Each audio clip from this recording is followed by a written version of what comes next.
bienvenue à chacune et à chacun. Que vous soyez ici, dans ce temple, ou que vous nous rejoigniez par le cœur ou par la pensée, soyez les bienvenus.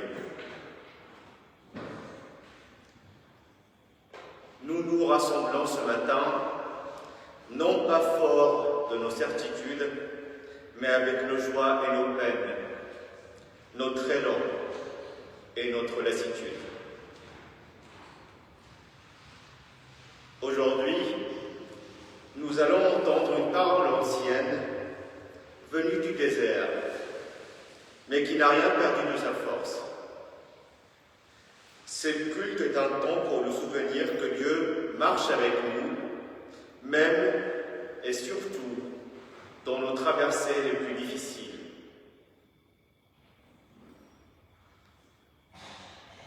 Afin que ce moment partagé soit pour nous une source de paix et d'espérance renouvelée, je vous invite à prier.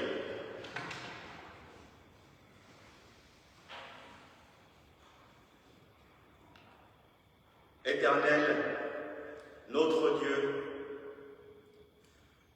nous voici rassemblés devant toi, non pas tels que nous voudrions être, mais tels que nous sommes.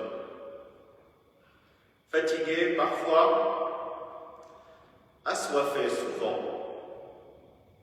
cherchant une nourriture que le monde ne sait pas donner.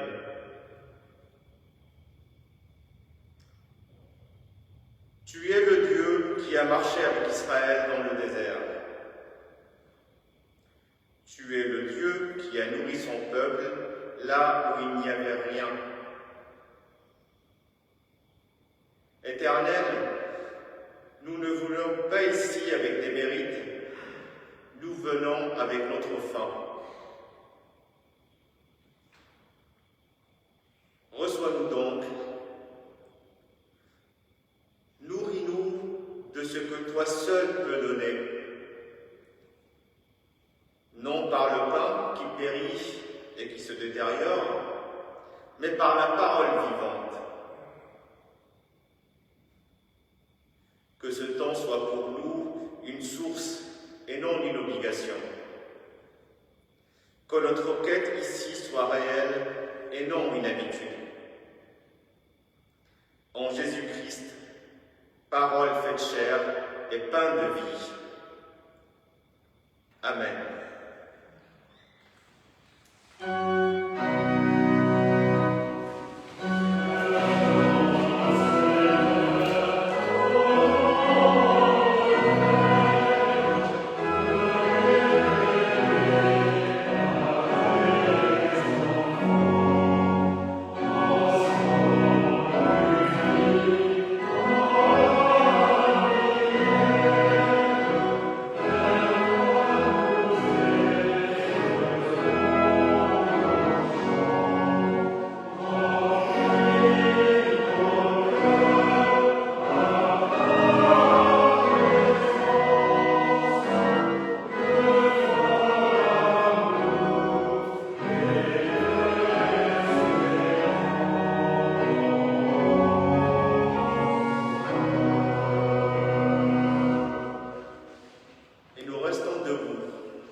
Avec ce texte qui nous vient d'un père de l'Église, Augustin d'Hippone.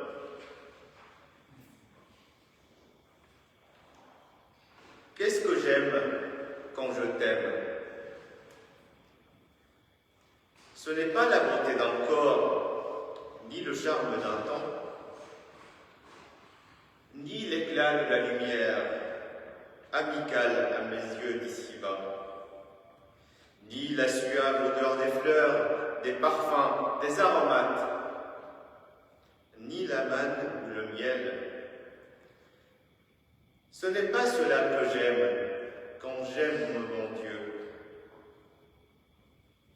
Et pourtant, j'aime une certaine lumière et une certaine voix quand j'aime mon Dieu.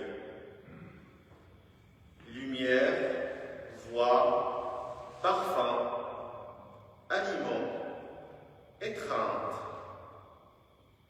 De l'homme intérieur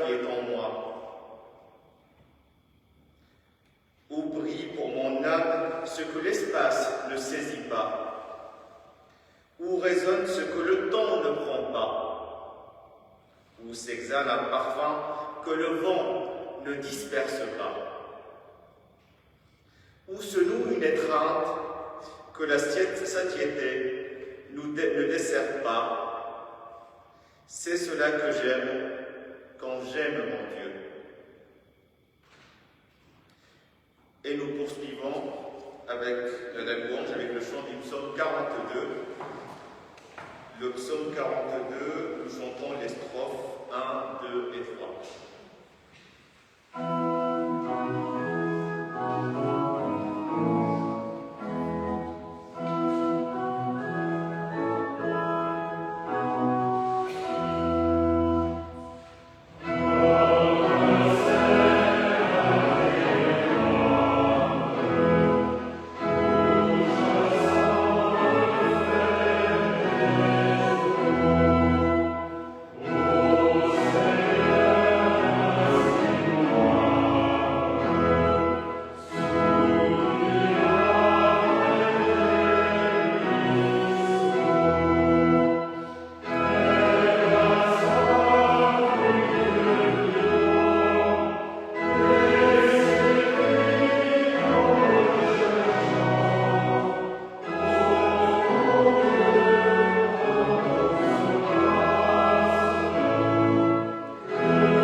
Nous écoutons la volonté de Dieu pour nos vies à travers les mots de son Fils bien-aimé.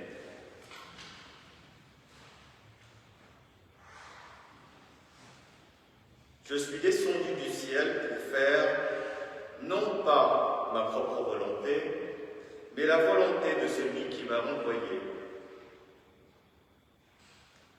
Or, la volonté de celui qui m'a envoyé, c'est que je ne perde aucun de ceux qu'il m'a donnés, mais que je les ressuscite au dernier jour.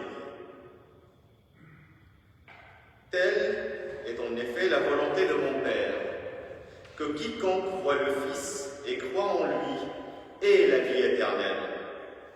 Et moi, je le ressusciterai au dernier jour.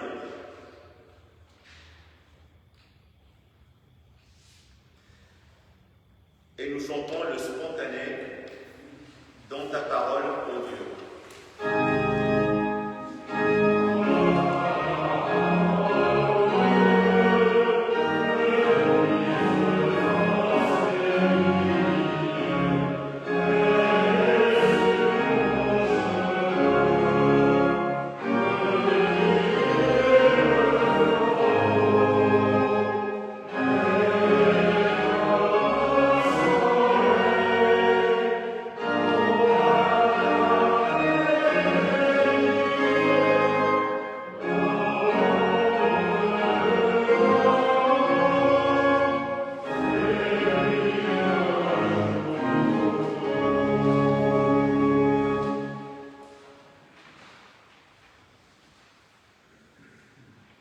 et nous nous rassemblons dans la prière de confession tirée du psaume 106. Éternel, tout comme nos pères, nous nous sommes fourvoyés. Nous avons dévié. Nous avons été coupables. Tout comme nos pères en Égypte, nous n'avons pas forcément compris tes miracles. Nous avons oublié tes nombreuses bontés. Dans le désert, nous sommes pris de convoitise. Dans les solitudes, nous mettons Dieu à l'épreuve.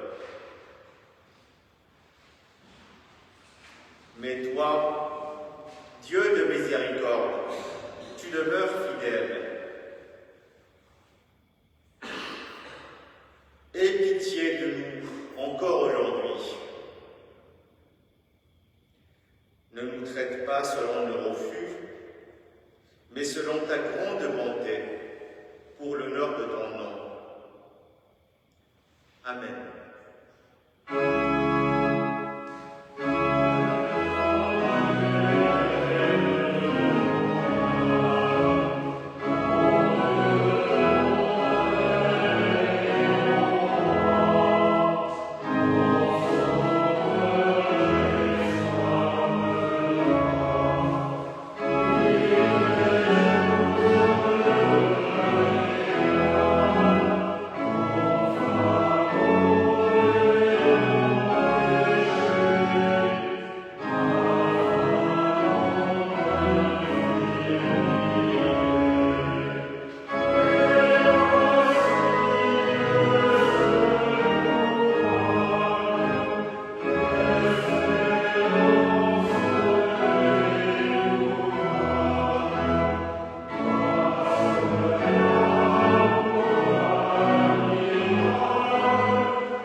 Voici ce que rappelle Moïse au peuple. Dans le désert, tu as vu que l'Éternel, ton Dieu, t'a porté, comme un homme porte son fils, tout le long du chemin que vous avez parcouru.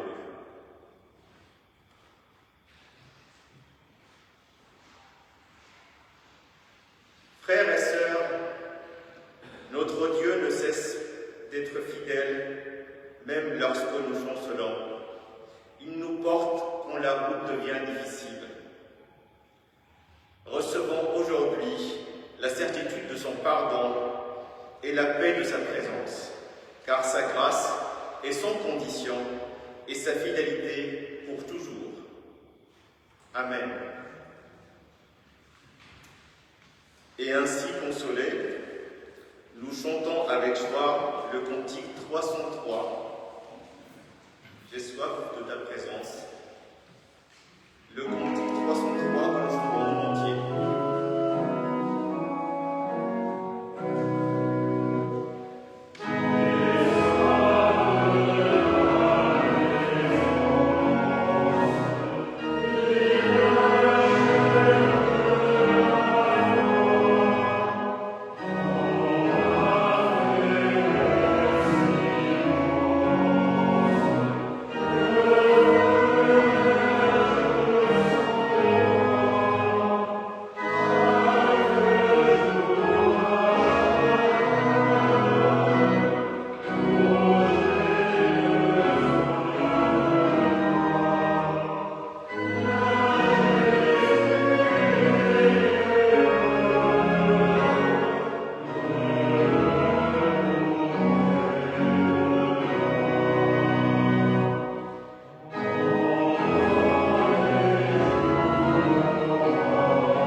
invite à prier.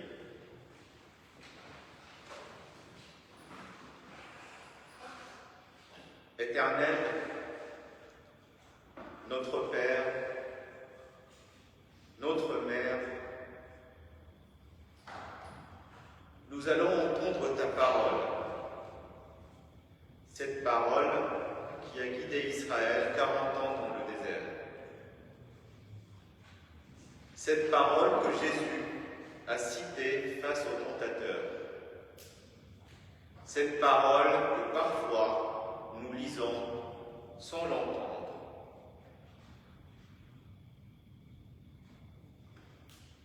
Garde-nous aujourd'hui de cette surdité.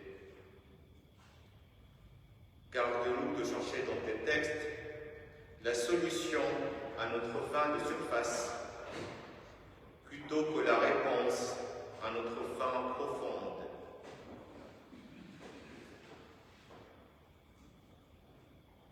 Envoie ton esprit sur cette lecture, sur celui qui va l'annoncer, sur ceux qui vont l'entendre. Que ta parole soit aujourd'hui, pour chacun de nous, pain de vie. Amen.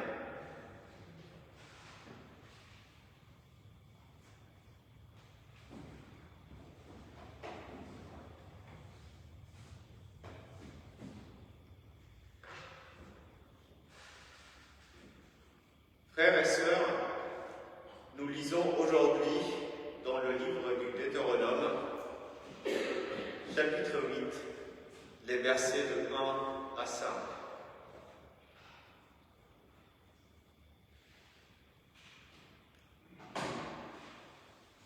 Tout le commandement que je te donne aujourd'hui, vous veillerez à le pratiquer. Ceci afin que vous viviez, que vous deveniez nombreux, que vous entriez et héritiez du pays que l'Éternel a promis par serment à vos pères. Tu te souviendras de toute la route où l'Éternel, ton Dieu, t'a fait marcher pendant 40 ans dans le désert, afin de te faire violence, afin de t'éprouver pour connaître ce qui est dans ton cœur et savoir si tu allais observer ses commandements, oui ou non. Il t'a fait violence, il t'a fait sentir la faim, puis il t'a donné à manger la manne que ni toi ni tes pères ne connaissiez, pour te faire connaître que l'homme ne vit pas du pain seul, mais qu'il vit de tout ce qui sort de la bouche de l'Éternel. Ton habit ne s'est pas usé sur toi, ton pied n'a pas enflé ces 40 années, et tu le comprends dans ton cœur que l'Éternel, ton Dieu, t'instruisait comme un homme instruit son fils.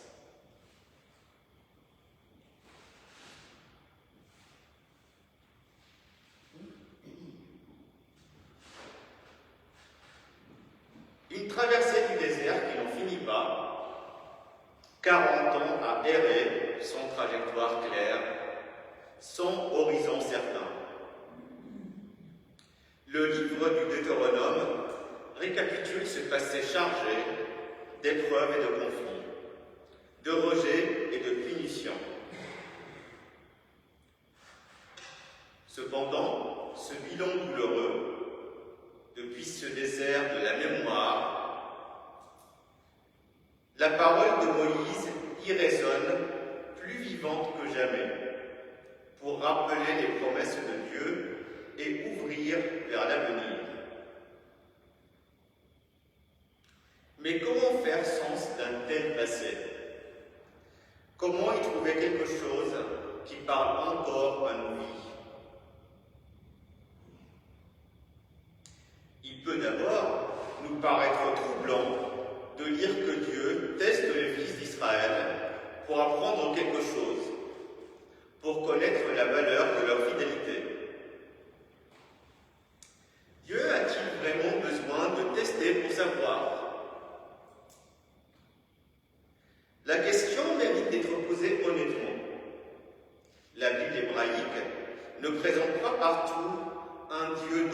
l'omniscience que la tradition tardive lui confère volontiers. Il y a dans les textes un Dieu qui cherche, un Dieu qui se met en colère, qui s'adoucit, qui revient sur ses décisions. Et on pense notamment à la séquence que nous connaissons bien et qui revient à tant de reprises depuis le livre de l'Exode. Les fils d'Israël doutent, ils cherchent d'autres solutions, Dieu se met en colère, Dieu les punit, Moïse intercède, Dieu s'adoucit et atténue ses décisions. La relation se construit, elle bouge, elle vit.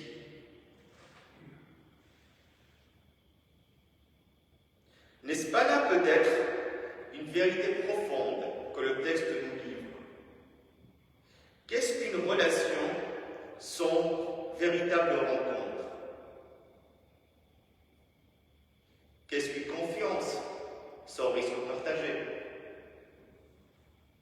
En hébreu, le verbe yada, qui est utilisé ici, signifie à la fois savoir et connaître,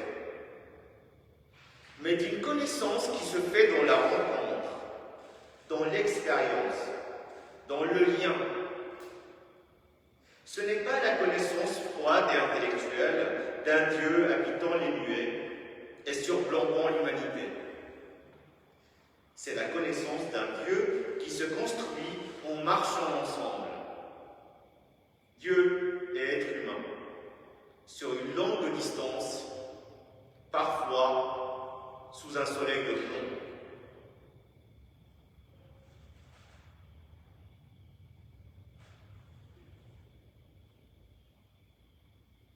C'est dans cette perspective que le désert prend tout son sens. Car le désert est un lieu de paradoxe.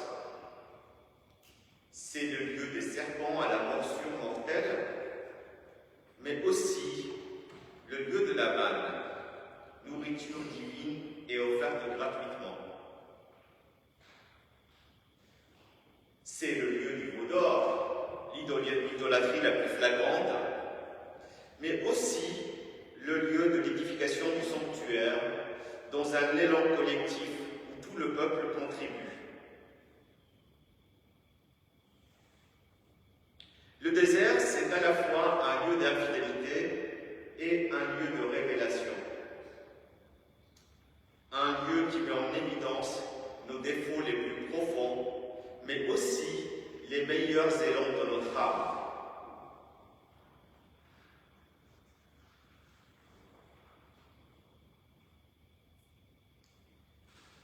Nous le connaissons tous, ce désert. Et même, nous le connaissons plutôt bien. Nul besoin de voyager pour le trouver. Nous avons tous nos traversées du désert. Ces traversées plus ou moins longues. Ces moments où nous sommes réduits à quelque chose de brûlant et d'inhospitalier en nous-mêmes. Nous y sommes mordus par des serpents, ces blessures subites et inattendues, qui peuvent parfois être mortelles. Nous doutons. Nous finissons même par trouver la manne fade, la parole répétitive. Et pourtant,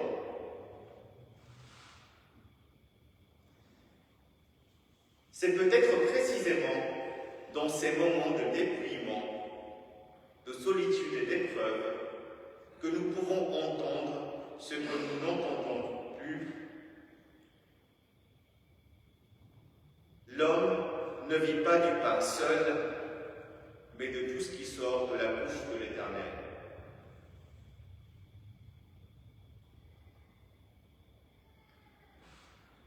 Cette parole, Jésus l'a faite sienne.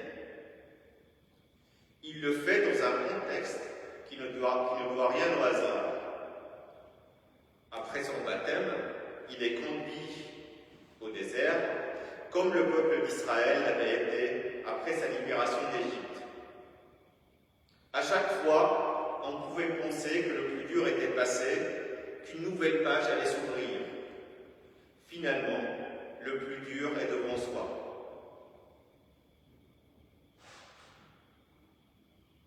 40 jours pour Jésus, écho des 40 années d'Israël. Même tentation, la faim, la puissance, la trahison de la confiance. Et face à Satan qui lui propose de transformer les pierres en pain, Jésus répond avec le Deutéronome. Il ne cite pas un argument théologique abstrait, il cite une expérience, celle d'un peuple dans le désert.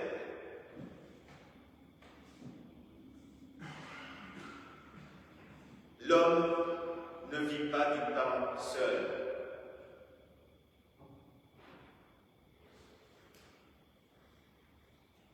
Ce n'est pas un mépris du corps ou des besoins matériels, c'est la reconnaissance d'une vérité plus profonde. L'homme ne se suffit pas à lui-même. Il vit dans une dépendance que ses succès matériels et l'abondance moderne peuvent parfois lui masquer, mais qui demeure comme une marque persistante, comme une trace indélébile. Nous avons besoin du lien que la parole tisse entre l'homme et son Créateur. Autrement dit, nous avons besoin du lien de la foi.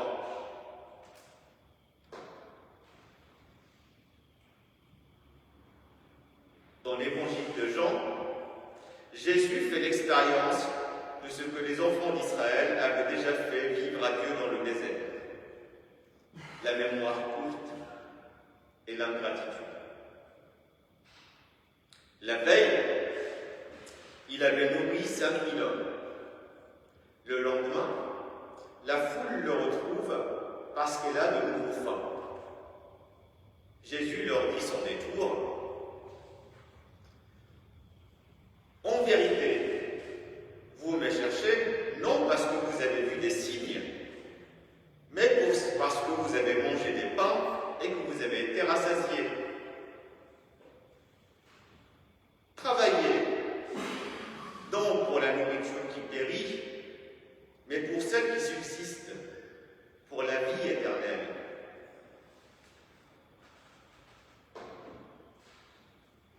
La réponse de la foule est étonnante. Elle est chargée de cette ironie subtile et parfois triste qui parcourt l'évangile de Jean. La foule réclame un signe à Jésus pour le croire.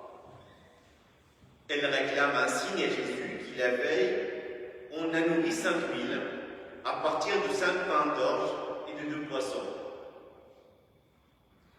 Et puis la foule évoque la manne. Cette même manne que la génération du désert trouvait fade et répétitive. La mémoire humaine est ainsi. Elle idéalise ce qu'elle n'a plus, elle se lasse de ce qu'elle a.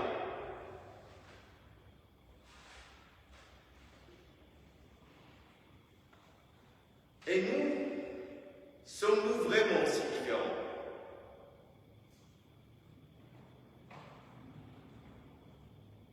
Jésus, lui, sait. Il sait que derrière chaque fin matérielle se cache une fin plus profonde, une fin de sens, de lien, de présence. Par la parole agissante de Dieu, en lui incarné et perpétué dans la foi de ceux qui le suivent.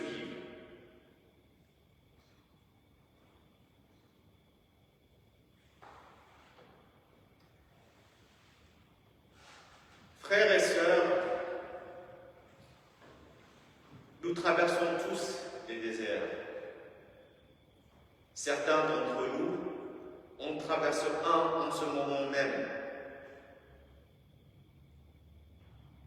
Ces traversées peuvent être remplies de douleurs et de doutes. Mais elles sont aussi le lieu où se joue quelque chose d'essentiel. La qualité de notre confiance et la vérité de notre relation à Dieu. Un Dieu qui n'est pas lointain et impassible, mais un Dieu qui sait, un Dieu qui nous connaît, un Dieu qui marche avec nous dans le sable.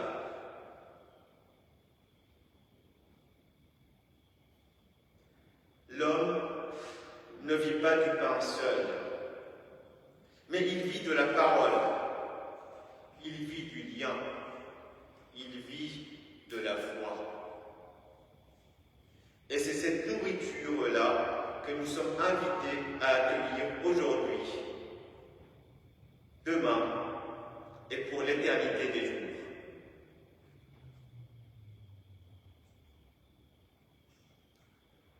Que l'Éternel nous guide dans nos déserts. Que le Christ, parole incarnée et pain de vie, nous nourrisse chaque jour. Et que le souffle de l'Esprit ranime en nous, à chaque traversée, la foi imparfaite mais persistante, qui vacille mais ne s'éteint jamais.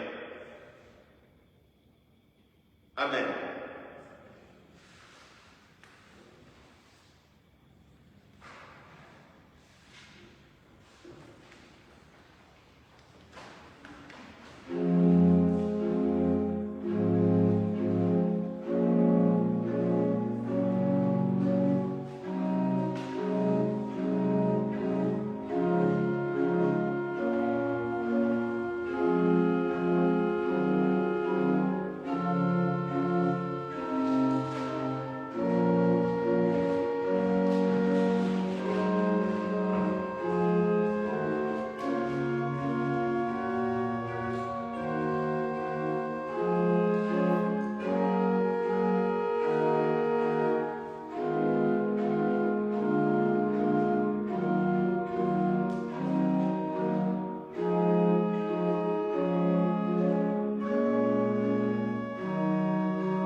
afin que nous confessions notre foi selon ces mots inspirés par la confession dite de l'araméen errant, tirée du Deutéronome 26.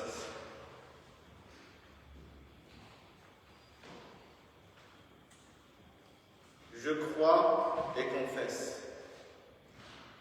Mon père était un araméen errant, sur le point de périr. Il est descendu en Égypte avec peu de ressources. Il y est devenu une nation grande et puissante. Ainsi, je crois que ma vie vient de si peu, que ma foi aussi est née dans la précarité, dans le doute et dans le désert. Elle n'est pas née dans la certitude et l'abondance. Je crois que l'Éternel a entendu notre voix quand nous avons crié de nos profondeurs, qu'il a vu notre oppression, notre peine, notre misère, et qu'il nous a conduits là où nous sommes aujourd'hui.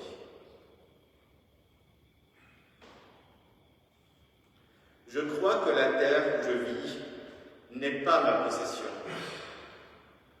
mais elle est un cadeau de Dieu, reçu en partage,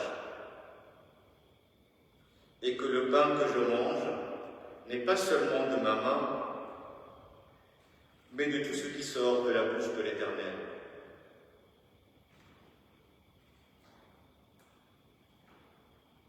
Je place ma confiance non dans mes certitudes, mais dans le Dieu qui marche avec les errants, qui nourrit ceux qui n'ont rien semé et qui nous avoue jamais vaincus. Amen.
Bonjour.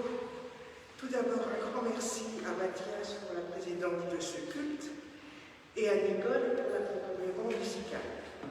Alors aujourd'hui, nous avons, comme tous les dimanches, la collecte de l'entraide dans le hall. Ensuite, premier dimanche du mois au foyer Blanc, c'est dimanche de cantate. Donc cantate à 17h30. C'est la BWV 39, Richten Hungringen Time. Pour la semaine, mardi 9, la pause biblique, Marc 16, les deux finales de l'évangile de Marc, à 20h, la réunion du conseil presbytéral, le mercredi 10 à 19h30, le groupe biblique autour de la thématique de l'argent, le jeudi 11, pause spirituelle à 12h30, moment de silence, de partage et de musique. Samedi 13, Évangile et liberté, la séance a une thématique un peu particulière. Qu'est-ce qu'un protestantisme libéral? Dimanche 14, école biblique et précaté. le repas des JLJ à l'issue du culte. Ensuite, je donnais la parole à Dominique pour les tables du casse.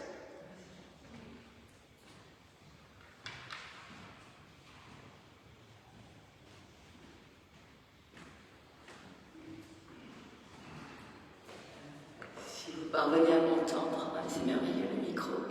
Oui, les habitués ont reçu une première invitation pour participation. J'ai reçu quelques absences, excusez, 3 gâteaux, mais et 2 ou 3 présences à table le dimanche. Autant vous dire qu'il manque la fine équipe du samedi après-midi pour éplucher, cuire, etc. Quand même 5 autres gâteaux et un complément d'équipe pour servir et être à table avec nos invités. Et c'est le samedi fin et dimanche 21. Merci. Dites-le autour de vous, peut-être que vous n'êtes pas concernés. Merci. Pour le 21 juin, l'après-midi, notez le concert d'orgue de Itsu, je ne peux pas oublier son nom, c'est l'ami taïwanaise de Fred, donc ce sera un très beau concert, et un concert qui est ouvert à tous, donc c'est un concert d'1 heure. Voilà, 17h30, 18h30, le 21 juin. Voilà. Et dernière annonce, le culte de dimanche prochain sera présidé par Catherine.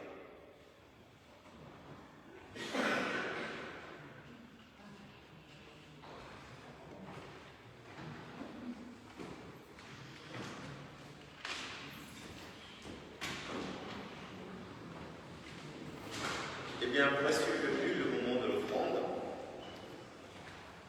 Que chacun donne librement, dans la joie et la reconnaissance, afin de soutenir l'action de notre paroisse. Et pour l'offrande, je vous invite à vous lever pour chanter le cantique 279, Confie à Dieu ta route. Le cantique 279 que nous chantons en entier. Thank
prière d'intercession.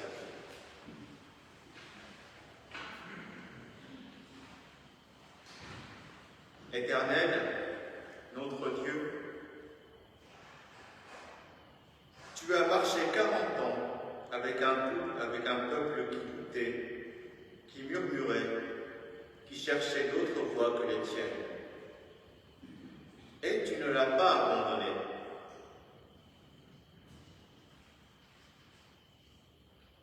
Nous te prions pour ceux qui traversent aujourd'hui leur désert, pour ceux que la maladie, le deuil ou l'isolement ont réduit à l'essentiel, pour ceux qui cherchent la manne et ne trouvent que du sable, pour ceux qui trouvent ta parole trop légère pour leur souffrance.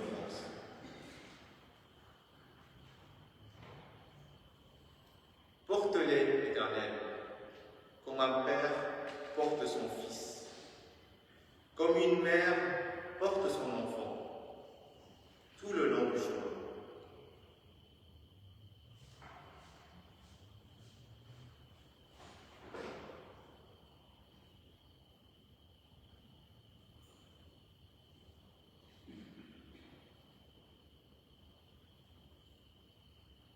Nous te prions pour ce monde blessé, pour ceux qui ont perdu le goût de la prière, ceux qui n'osent plus frapper à ta porte,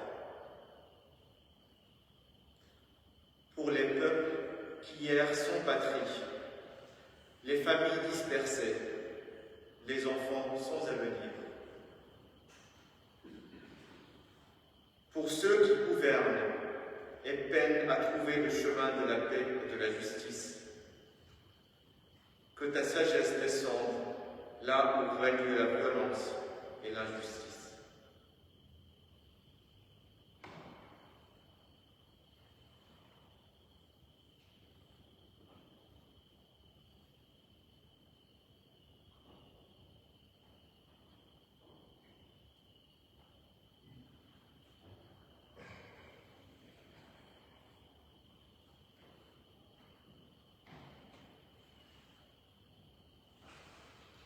Éternel, rappelle-nous que l'homme ne vit pas du pain seul, que derrière chaque faim que nous t'apportons aujourd'hui se cache une faim plus profonde, une faim de toi. Nourris-nous de ce que toi seul peux donner. Amen.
Nous faisons monter vers toi la prière que Jésus nous a confiée en disant ensemble à voix haute ou dans le secret de nos cœurs: Notre Père qui es aux cieux, que ton nom soit sanctifié, que ton règne vienne, que ta volonté soit faite sur la terre comme au ciel. Donne-nous aujourd'hui notre pain de ce jour. Pardonne-nous nos offenses, comme nous pardonnons à ceux qui nous ont offensés. Ne nous laisse pas entrer en tentation, mais délivre-nous du mal. Car c'est à toi qu'appartiennent le règne, la puissance et la gloire, pour les siècles et des siècles. Amen. Et je vous invite à vous lever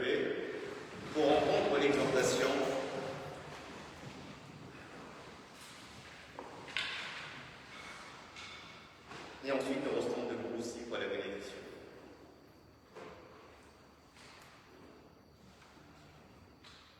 Nous avons lu aujourd'hui cette parole de Dieu à travers Moïse. Tu te souviendras de toute la route où l'Éternel, ton Dieu, t'a fait marcher.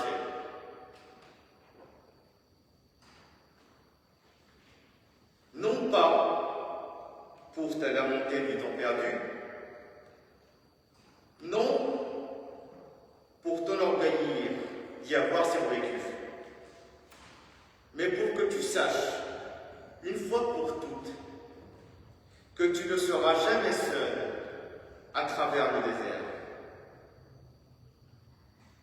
À nous tous est donnée la promesse de la vie, de cette vie traversée par nos forces et nos faiblesses, de cette vie nourrie par le pain et par la parole. Cette vie, recevons-la aujourd'hui, les mains ouvertes.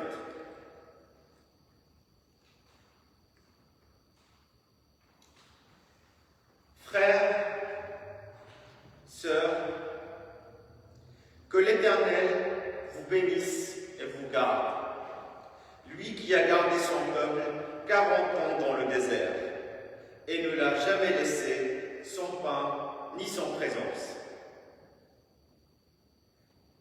Que l'Éternel fasse rayonner sa face sur vous et vous accorde sa grâce. Lui, dont le visage s'est révélé en Jésus le Christ, lumière d'espoir pour nous tous et pain de vie. Que l'Éternel porte sa face vers vous et établisse sur vous sa paix, lui qui marche encore avec les errants et qui nourrit de sa parole ceux qui ont faim. Allez en paix. Amen.